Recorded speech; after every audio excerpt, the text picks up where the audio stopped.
the Governor with Louisiana Governor John Bel Edwards. It's your chance to speak with Governor Edwards and ask questions that are important to you. The phone number is 877-217-5757. This is Ask the Governor on the Louisiana Radio Network. Good afternoon. I'm Jim Inkster, your moderator, and Governor John Bel Edwards is here for the first show of 2018, number 22 since he started doing this in 2016, and with him is the First Lady of Louisiana, Donna Edwards. If you'd like to join the conversation, please give us a call at 877-217-5757, toll free wherever you are, 877-217-5757. And Governor, this is an interesting year. It's the year before an election year, and you have asked lawmakers to come forward with some kind of a plan to address the budget crisis, and there is a fiscal cliff looming. How's it looking on January 10th?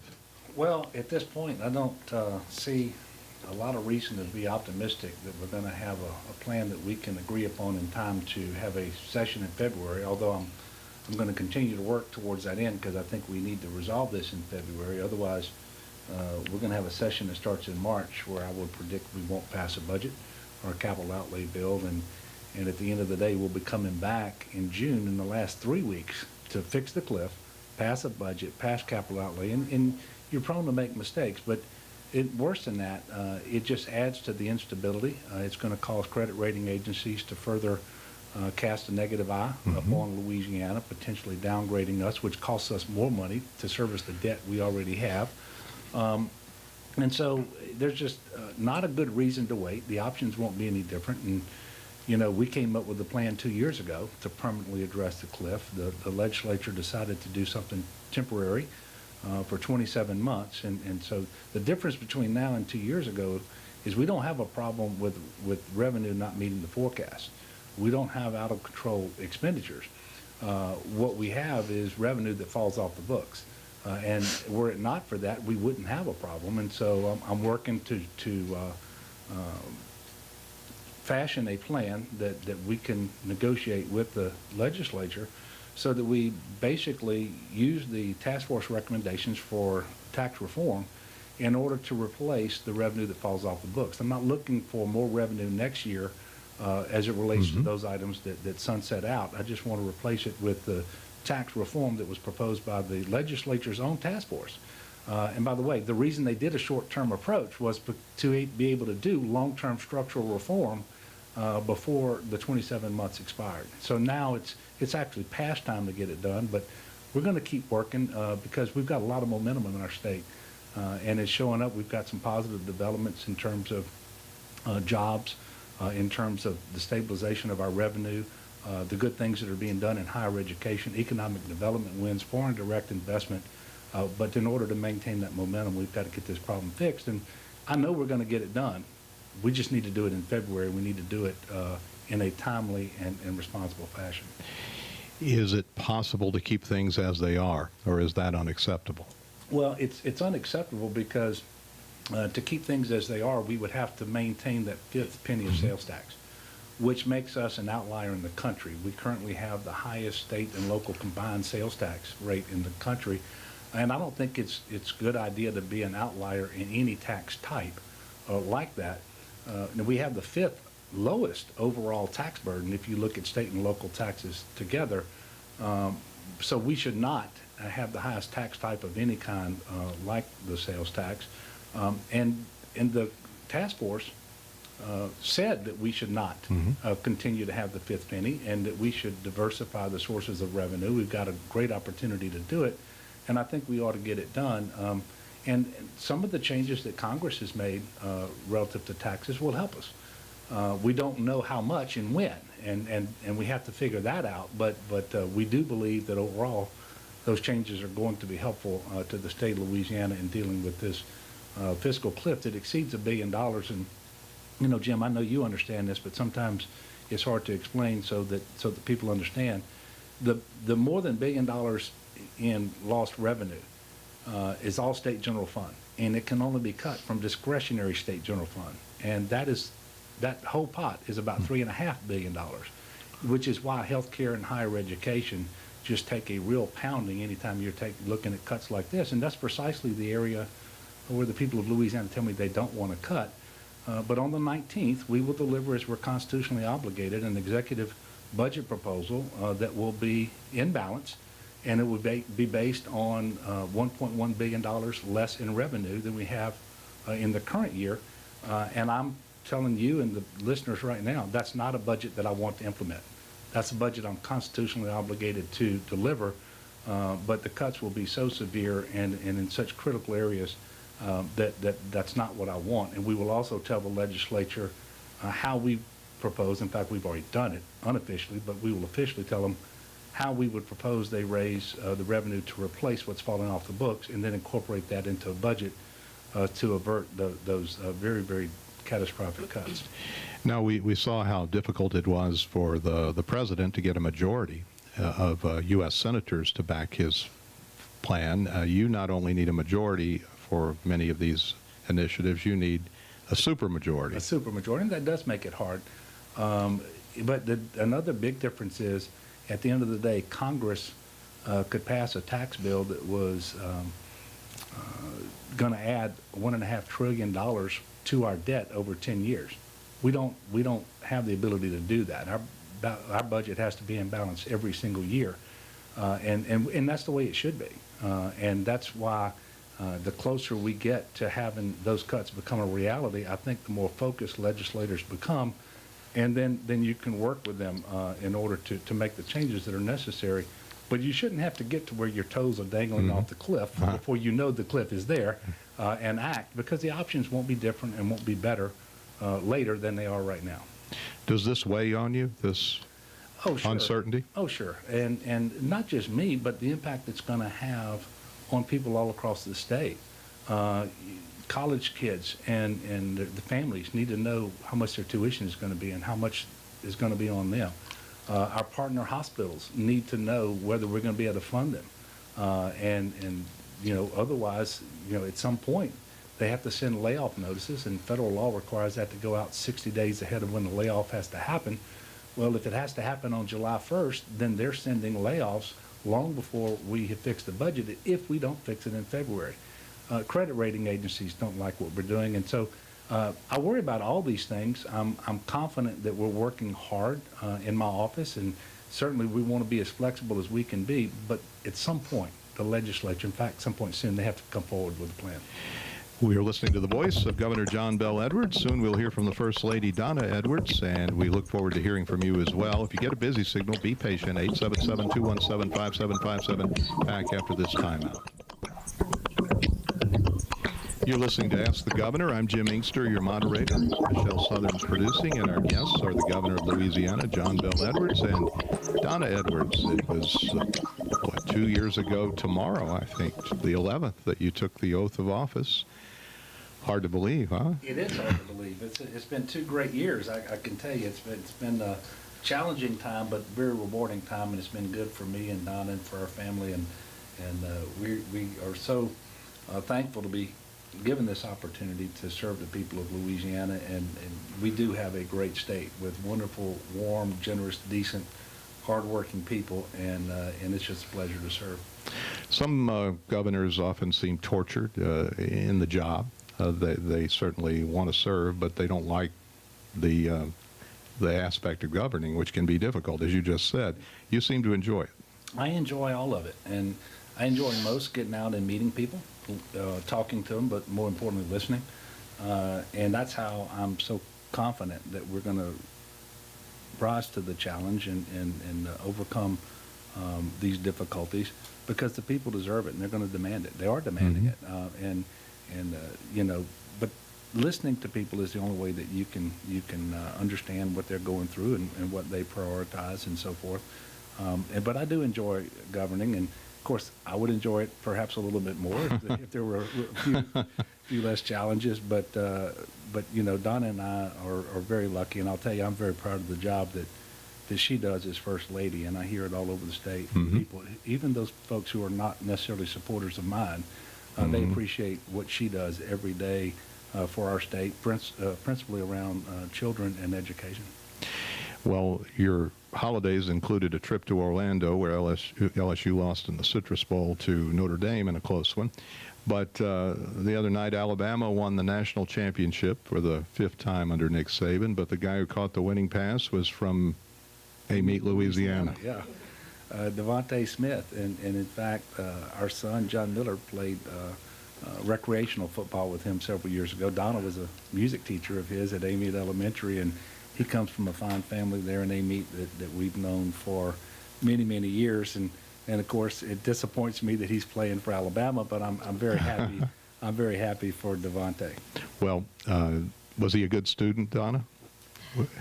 Devontae Smith? Yes. When you're a music teacher and you teach probably 600 students a week, it's hard to remember. I remember faces and names, but specifics not so much. But I'm sure he was wonderful. Even though he plays for Alabama. That's right. Now, that's one of your passions, music, art, and movement. Tell us about what's going on in that initiative. Okay, well, under the Louisiana First Foundation, last year I focused a lot on the mansion because we had so much to do. But this year we've been really focusing, starting the year off working with Louisiana First Foundation. And one of the things you just brought up, Ms. Music, is Teach MAM, M-A-M, and it's music, art, and movement in our schools. And so we know through all kinds of data and all kinds of work that the development of the whole child, and that's what we're missing, I think, is in our school systems. A lot of times, budgets get cut, and the music, art, and movement programs get cut. And I say this all the time: if my husband can inherit a $2 billion deficit and not cut higher ed, that for the first time in 10 years, then we as should look at our own school districts and see how we don't have to cut music, art, and movement out of our school programs, and how do we invest back in those programs and really focusing on the whole child and educating the whole child. So that's part of my initiative under Louisiana First. The other is human trafficking and addressing that issue. And secondly is our foster care program, and we've really been working hard on that over the past year. And we now have a louisianafosters.la.gov website that people can go to find out about how they can help with the foster care program. So. Well, we'll talk more with Donna Edwards. And if you have a question for the First Lady, that's good, too. The governor is here to take all comers, and we start with Matthew in New Orleans. Hi, Matthew. You're on the air with Governor John Bel Edwards. Hi, Governor Edwards. First, I want to thank you so much for writing that letter to Jeff Sessions to defend medical marijuana use in our state. Well, you're welcome. The letter was actually to the president, but it was obviously in reference to the Attorney General's recent announcements as it relates to medical marijuana. Well, my question is, I know you stand for medical marijuana, and I know Louisiana has come quite a way on that. Do you think, especially with issues with our budget, you would ever be open to the idea of the sale of recreational marijuana? Yeah, well, Matthew, my position on that has not changed. I am not open to that. I'm not going to say that I will never be open, because if years from now we get further down the road and we look back at states like Colorado and California and Washington D.C. and other states that have done this, and their results have been positive, then it wouldn't make sense at that point to remain opposed to it. But I am opposed right now, I can tell you, because I'm just, first of all, we need to handle our budgetary problems in a responsible fashion. I've outlined a proposal that will do that based upon what the task force recommendations are, none of which call for legalizing recreational marijuana. But I am going to continue to push for meaningful access to medical marijuana in Louisiana, which is under threat because Attorney General Jeff Sessions would like the ability to go into states that have legalized medical marijuana and upend those programs, and we don't want that happening here in Louisiana. Janet in New Orleans. Hello, Janet. You're on Ask the Governor with Governor John Bel Edwards and the First Lady Donna Edwards. Hi, thanks for taking my call. And I first want to wish the governor and his wife a very happy new year. Thank you, Janet. Same to you and everyone else listening. Thank you. So my question is when there will be a robust public input process or when the state will be hearing from the residents of New Orleans about the adaptive reuse at Charity Hospital in the New Orleans Historic Medical District? Okay, Janet, that's a great call. I can't tell you when. I can tell you the Commissioner of Administration, Jay Darden, is leading an effort to study the highest and best use of that building and of that district, because the state owns a lot of property in that area of New Orleans, and we know that we need to put it back in commerce. We need to do it in a way that makes sense for the state, makes sense for New Orleans, and again, gets the highest and best use. And I am not prepared to say what that is, but what I would ask you to do, Janet, is stay on the line. Tucker will get your information, and at the bare minimum, we will get back with you with a timeline for when that study is going to be released, and what the opportunities for the public will be to make their voices heard and that input considered and incorporated into that plan. All right, and I think we may have lost Janet, but if you call back, we will get your information, and I'm sure someone with the governor's office will be in touch. 877-217-5757. This was for Susan in Grand Coteau. Susan, good afternoon. You're on Ask the Governor. Hi, Yes. Susan. Thank you, Governor Edwards, and I want to thank you also for your service. My question has to do with the Basin Bridge, Atchafalaya Basin Bridge, I-10. The use of the turnarounds and why they're not used more. If I remember correctly, when the bridge was constructed, there were no turnaround, there were no U-turns at all, and then they were added, and now they're not being used at all. And when there's a major accident, the bridge is shut down sometimes for hours. Susan, thank you very much for the call. And it's my understanding, and I will confirm this with Secretary Sean Wilson, and we will get back with you also if the information that I give you is either incorrect or incomplete. Those turnarounds were added after the fact, principally to assist in things like contraflow, to be able to evacuate, and if a storm was approaching and we ordered an evacuation and we needed to execute our contraflow plan. I know that the costs of removing those barriers and getting the heavy equipment in there sometimes to do that in order to be able to use those crossovers would probably be prohibitive just to do it while we're waiting for an accident to be cleared. But I will take a look at it. And look, I share your frustration. I drive back and forth. I don't drive anymore, but I ride back and forth across the basin. And if there's an accident, quite often, then everything on that side of the interstate, whether it's eastbound or westbound, is stopped for a long period of time before that accident can be removed and those lanes cleared. And if there's a way to incorporate those crossovers into a plan that we can actually execute to allow people to cross over if they should choose, and then go back in the opposite direction rather than sitting there through that delay. If that makes sense, we're certainly going to take a look at it. But Susan, please give us your information, and we'll get Secretary Wilson or one of his people to give you a call. All right, thank you, Susan. 877-217-5757. Janet in New Roads. Janet, good afternoon. You're on Ask the Governor with Governor John Bel Edwards and the First Lady, Donna Edwards. Hello, Governor Edwards. Thank you Hi, for Janet. doing this program. I think it's very important for the voters of Louisiana to understand that you really do take our issues seriously and are willing to spend the time listening to our questions. So thank you for that. Thank you, Janet.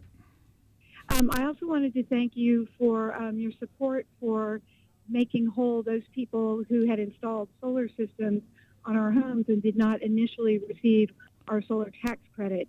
I was one of those Louisiana residents, and eventually we were made whole, and I know that your support was a large part of that, so thank you for that. Well, you're welcome. And it was the right thing to do. I mean, the state of Louisiana issued that tax credit, and then we cut off the program and didn't initially appropriate enough money so where we could meet our obligations. And so we were a little late doing it. I apologize for that, but I know that we had to work very hard. And by the way, the legislature supported that as well. So I'm glad that you've been made whole.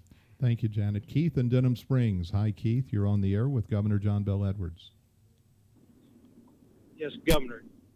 Hi, Keith. I'm a lifelong Democrat. I voted for you. I've been building houses in Louisiana for over 30-something years. I've until Katrina come in, and since Katrina, I've built 3 houses in Louisiana. The illegals have come in here and cut our price in half. All right. Is that a big factor based on what you've learned through the course of being governor?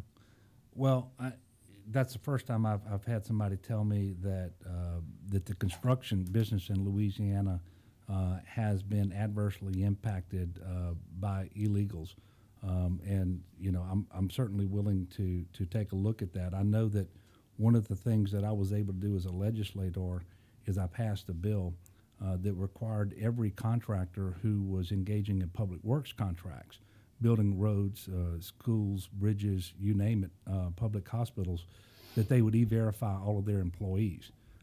And that subcontractors would also have to e-verify their employees to try to make sure that we were hiring as many Louisiana citizens as possible to do the work, and certainly not spending tax dollars on individuals who are here illegally.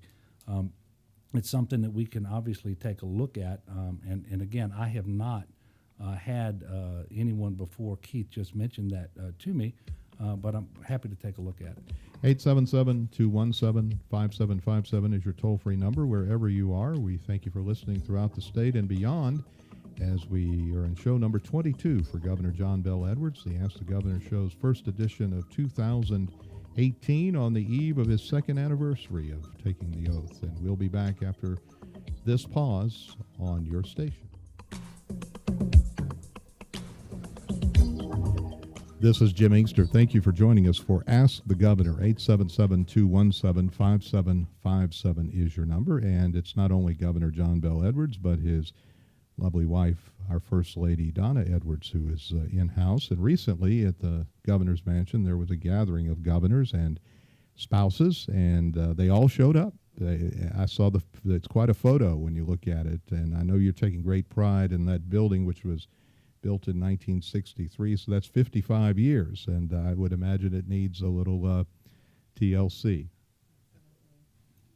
Well, we started the Governor's Mansion Preservation Foundation last year, actually it's been 2016, but so we've got that back up and going, and we've done some really neat things with raising funds. We use private dollars to do all the preservation part of the mansion. So we've been doing things. We did Governor's Evening in the Mansion, but that was to invite governors back. Because one of the things I told John Bel, it's so sad you live here for 4 to 8 years and then you don't ever get to come back. And so we were thrilled to have family members from all the governors who've lived there: Jimmy Davis, McKithen, Treen, Romer, the Blancos were there, the Fosters, and Edwin, and did I miss someone? The Governor Jindal. Oh, that's Governor Jindal. And so we had a great turnout. It was wonderful. And it was a great opportunity for us to share stories. And it was fun for my kids to hear stories that the other kid, they're not kids anymore, but grown-ups share that of living in the mansion. So it was really a delightful evening. And so we also have Evenings in the Mansion that LPB is working with us on to raise money. And we had a singer. Our guest this year was Paul Groves. So we had he did a great job. And we just recently started a governor's website called governorsmansion.org. And we put this up because one of my things was I want children and people from around the state to be able to see what we have at the Governor's Mansion. So it's a tour of the downstairs, what you would do if you came as a class to tour the mansion. So we have that online, and you can go there, and we're adding to it. We have Scoop on the Coop. We're adding to that, and some of the artwork we have on display, some museum artwork, and we have ornaments for sale. I have to say that because that helps raise our money. And then we're also going to be working on Bandits Book Challenge that's coming up, and so we have a deadline of January 12th. And it's Bandit's Book Challenge is for K through 12 students, and it's named after our dog Bandit, who is our son's dog. He's a golden retriever. We have 115 schools signed up with nearly 40,000 students enrolled, so we're pretty excited about that. So it's a pretty The students are asked to read 10 books on their reading level in this spring semester, and then the governor and I will recognize each of those students who complete that challenge. So we're pretty excited about that. You can go to gov.louisiana.gov/Bandits Book Challenge and sign up there. And I'm told the library at the mansion accents Louisiana authors. Yes, so we just started that this year. We have a bookcase that we just put in, and we've got Louisiana authors sending us books, and we're displaying those. In fact, I started something last year called a virtual visit with the First Lady, and I just, in fact, I did two this morning, one with Sabine Parish and Franklin Parish, where I talked to students in their classroom and read a book, and I focus on Louisiana authors. We've had Jeanette Downing and Julie Rowley, a book, so different authors throughout Louisiana. So we're excited about that. And I know Ernest Gaines, one of the great writers of our time and of our place. He turns 85 on Monday, and he listens to the show sometimes. He so does, and he is a native of Point Capee Parish, and of course he has a strong connection with the University of Louisiana Lafayette. And I have 4 of his books on loan to the mansion that we display as part of the library that you're talking about, and I am ashamed to tell you I have not yet read one, but I am soon to remedy that because I've seen so much about him and how much he's done, not just in Louisiana but around the country, and how well respected he is in the literary field. And I look forward to reading his books. Well, he spent much of his life in San Francisco, but even when he was there, all his books are about Louisiana. Absolutely. So. Now, Janet in New Roads, before I hung up on her, she said she wanted to know what she thinks about the future of the Democratic Party in Louisiana. You're the only Democrat elected statewide. Does the party have a future in our state? Oh, sure. And you know, you see this playing out around the country, and certainly in the Deep South as well, where there's a rebalancing, I think, going on right now. And quite frankly, I see more and more people disenchanted with the Republican Party and the Democratic Party when they look at Washington. And I think the people of most states, and certainly Louisiana, they are looking more for centrists. And I think the moderates are going to be the individuals who are espousing policy positions that are going to be consistent with people. And so there absolutely is a future for the Democratic Party, and I think things are going to be more competitive in the very near future. We've seen that play out now over the last year or so with special elections, the election recently in Alabama, and those things are going to happen here. And we need to focus not so much on party. We need to just focus on people and doing the best possible job that we can. The worst mistake we can make is become a state that emulates Washington, D.C., where people of the two parties don't even sit down and talk to one another, and they certainly don't listen. And we're not there. We should never go there. And one of the things that I will work hard at every day is making sure that we don't. And in fact, I'll tell you, Jim, when I sit at the table and we are trying to formulate our response to a particular challenge or to come up with a policy, there were as many Republicans as Democrats around that table informing my decision into what we're going to do.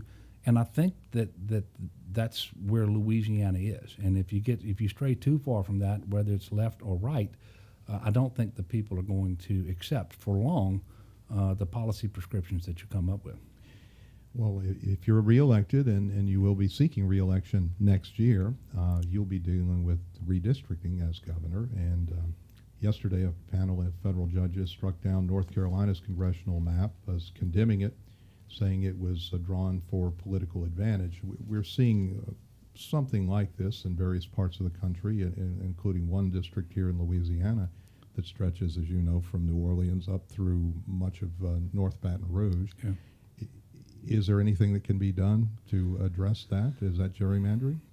Well, I'm not prepared to say that particular district is gerrymandering. I will say that to the extent possible, we should make sure that politicians don't choose their constituents, but that constituents vote to choose their politicians and who's going to represent them in whatever office, whether it's in the state legislature or in the U.S. House of Representatives. And we need to be fair. and make sure that the districts are reasonably drawn and reflect the overall balance in the state. And you see in some states that are obviously outliers. I think you saw it in Virginia and in North Carolina. I don't know that we have a problem in Louisiana anywhere to that extent, but obviously the census occurs every 10 years. It'll happen early in the next term.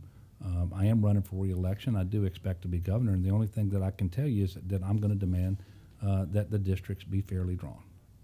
877-217-5757 is your number for Governor John Bel Edwards, and Susan from Covington is on the line. Susan, good afternoon to you. Hello. Thank you so much for appearing on this program. I feel it is deeply meaningful to Louisiana citizens who have questions and concerns about their communities, so I wanted to thank you. Thank you, Susan. My concern today is regarding the Restore Louisiana Gov program, which was to pertain to people that were flooded in March and then again in August of 2016. I'm one of the people that was flooded in 2016 in March in Covington area. And I did apply and register for that program and never received any follow-through from them. And I wondered if the program was still in active program. All right, stay on the line, Susan. Yes, let me tell you first, stay on the line. Absolutely, it remains an active program. And when you say you applied, the terminology is a little different. The first thing we asked individuals to do was take a survey.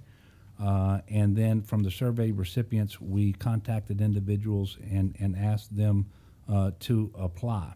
And certainly you should not be in limbo. Either you qualify or you don't, but you ought to know that by now, and that's why I want to make sure you stay on the line.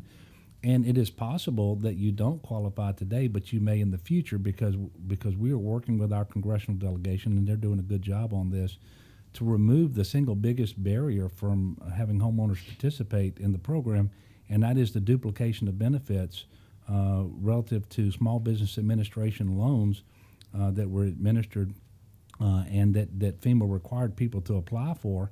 And then if you qualified for a loan, then that was a benefit that prevented you from then getting the grant through the Community Development Block Grant Program. So I don't know your particular situation. I can tell you that we've made over $135 million in awards to 4,700 homeowners, and we are moving very quickly to expand that.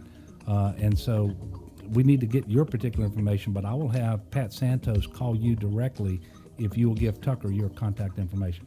We'll be back.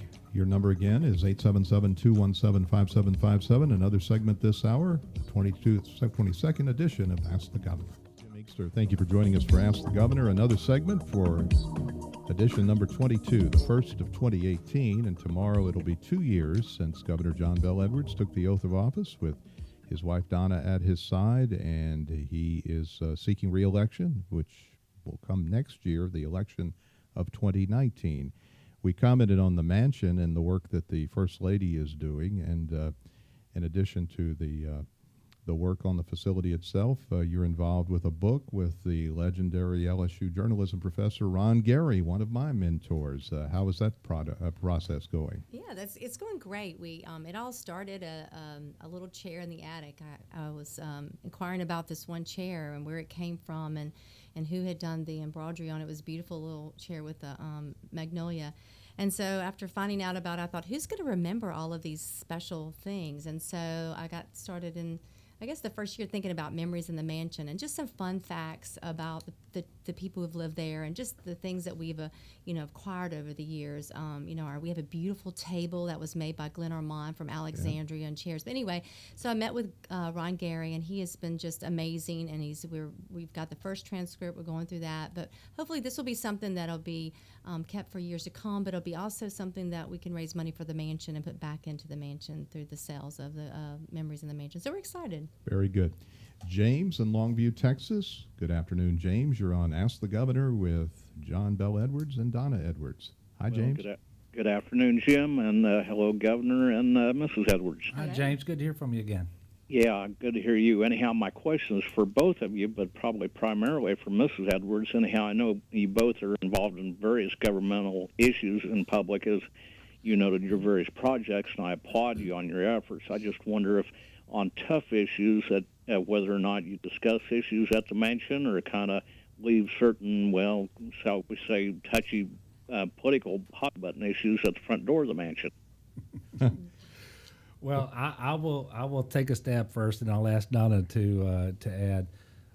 No two people are exactly alike, and I will tell you on the overwhelming majority of things, especially the big things, Donna and I do agree. But on occasion, there are some differences of opinion. I'm a lawyer by trade. She's an educator. Sometimes we see things a little bit differently, but we do talk. And one of the things that I was surprised by is how many people ask Donna her opinion about things that we're doing on the official side of the state of Louisiana in terms of policy, or ask her about a particular question that deals with the current state of affairs in Louisiana. And so if she and I aren't talking about those things, she doesn't know how necessarily to respond if she's going to do so in a manner that's consistent with mine. But I appreciate Donna's perspective on things because, I've known her, I'm 51, and I've known her since I was about 12 or 13 years old, and I have a good idea of what she thinks and how she thinks, but she's not bashful about letting me know. Donna? Well, yes, I try to, take on the softer issues and the softer side, but, I go back to the commercial that says the last person he speaks to every night is a teacher. AKA his wife. So, sometimes when I have something I'm passionate about, I tend to bend his ear that time of night. Yeah, and look, you haven't asked about this yet, but I'll tell you the last time it happened. It was last night, and she watched the video of the teacher in Vermilion Parish who was removed from the school board meeting and ultimately arrested, and she let me know just how personally offended she was by how that played out, and certainly it was unfortunate. I didn't see anything that warranted that type of action, but I assume there's going to be, and I don't know whether the officer was acting at the direction of someone on the school board or whatever, and I know there's going to be an investigation, but that was terribly unfortunate, and it should not have happened, and it cast a negative light on our state, and it's very regrettable. How difficult is it to be a teacher? Well, when I watched that video last night, it reminds me of the teachers' classrooms are getting more and more students are placed in them because of so many people not going into the profession because, for so many years they've been, put down on and just the profession itself, but teachers do amazing work every single day in the classroom, and we really need to do a better job in promoting them in our communities and lifting them up and encouraging them in their walk as educators, because it's our educators who these children, they're teaching them to be the professionals that we all meet on our everyday life. So anyway, we do need to do a better job in really promoting the educators in our state. Yeah, I think sometimes we confer the label hero on people because they're famous, or maybe they're rich, or maybe they can run fast. But people who really are heroes are folks who are in law enforcement, folks who serve in the armed forces, our teachers. And we just need to recognize them as being professionals, and that teaching is a profession, and treat them accordingly. And I think if we will do that, we will be much better off. And one of the things that concerns me is we have a situation now for the first time, maybe ever. You have people who are teaching who are not recommending that their children become teachers, because typically teaching runs in families, multi-generational, and I see so many times where that's not necessarily happening, and we've got to fix the situation so that we can continue to attract top quality teachers. Pete in Lake Charles. Hi, Pete. You're on the air with John Bell and Donna Edwards. Hello. How are y'all doing today? Fine. Pete, doing fine. Thank you. My question is about the auto insurance in the state of Louisiana. When I was in the military, I lived in California. My vehicles were registered there. But when I got out and I moved back to Louisiana, my car insurance went up more than 2 times its normal price. And my other question is about in Lake Charles, if the state has any type of plan to help out the traffic problem that's going on with all the growth that we're having. Yeah. First of all, Pete, the road infrastructure, the transportation infrastructure in Lake Charles is inadequate given the rapid growth and the number of people who are working there, but also going to school at McNeese and Sewella. But there are more construction jobs in the Lake Charles area than anywhere else in the state, and so this is placing a tremendous amount of demand there. Very difficult to remedy that because, quite frankly, the revenue is not on hand to do that with. But we are working as hard as we can to stretch the dollars we have and to deliver projects. But in all things being considered, having growth is a good thing, but it is a problem nonetheless. With respect to auto insurance, it's interesting because California several years ago, through a regulatory approach, actually reduced auto insurance premiums. And in Louisiana, a number of years ago, we did away with the insurance rating commission. And so we took the opposite approach. And I'm just wondering whether we need to revisit that issue because I believe that we can, through regulation, drive auto insurance rates down in Louisiana. Veronica in New Orleans. Veronica, you're on with Governor Edwards. Hi, Veronica. Hi, I'm so glad to talk to you and to Donna as well. My question is, would you consider supporting an amendment to the law of good time for prisoners in our state prisons so that those who complete college courses that are now available will get extra good time? The more people that can go on good time and not spend that time in prison but out having their life and completing their sentence on probation. Well, Veronica, thank you for the call. One of the things that we did last year in a comprehensive package that addressed criminal justice reform is for nonviolent, non-sex offenders, those people who are currently serving sentences, and those people in the future who are convicted of nonviolent, non-sex offenses. Good time will mean that rather than having to serve 40% of the sentence, it'll be 35%, which is consistent with what other Southern conservative states have done in order to try to reduce their incarceration rate, but also reduce the recidivism rate. And good time does currently require that you not have infractions and that you do certain things. And certainly if you are able to take college courses or get your GED and that sort of thing, it helps in order to transition out of prison and do so more successfully. The key to us being successful is going to be taking 70% of the savings and putting that money back into the reinvestment part of criminal justice reinvestment to make sure that they have access to job training and to education, whether it's their GED or college courses. That's going to be incredibly important. So I think we've taken a big step in this direction already. I'd ask you to take a look at what we've already done. My mind isn't closed to future changes, but I think we've addressed most of what you're talking about. Thank you, Veronica. We only have about 30 seconds, but Ben in Baton Rouge has been waiting patiently. Ben, you have the floor.